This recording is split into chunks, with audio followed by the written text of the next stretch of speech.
My reaction when I was asked if I would like to write a new Bond book was one of, well, I laughed long and hard, because the last book I'd published had been a book set at the end of the 19th century about the early days of psychiatry and psychoanalysis.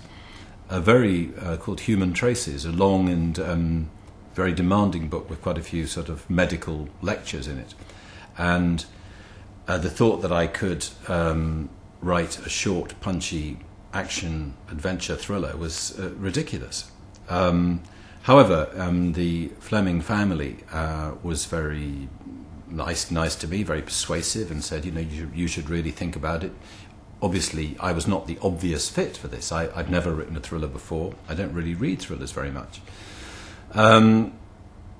But I said, all right, well, I am intrigued. I have to admit I'm intrigued. What I'll do is I'll go away and read all the Ian Fleming books, and if, as I suspect, they turn out to be pulp fiction of a rather low order, then obviously there's nothing I can do, and I'll just have to say thanks but no thanks.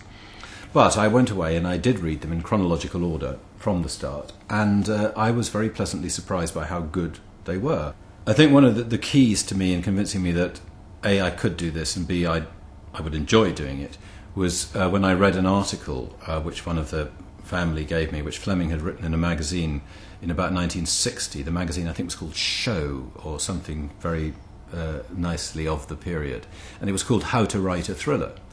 And I thought, well, I could probably learn something from this, since I've never written one. And in the course of this, Fleming explained how he'd come to write the Bond books and what his routine was for writing them.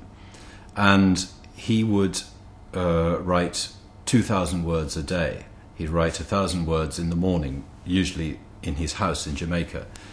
And then he'd go swimming, bit of snorkelling, dry martini, beautiful lunch prepared on the terrace for him by his servant, bit of a snooze in the afternoon, then a bit more snorkelling, a bit more swimming, and then he'd write 1,000 words in the evening, come back, a couple more martinis and dinner with a couple of very glamorous women and so on, and keep up the pressure, 2,000 words a day. Don't revise as you go along. So I figured that I could do pretty much the same thing. I'm used to working to deadline and so on. I obviously had to cut down a bit on the snorkelling, and but in all other respects, I followed Fleming's recipe to the letter.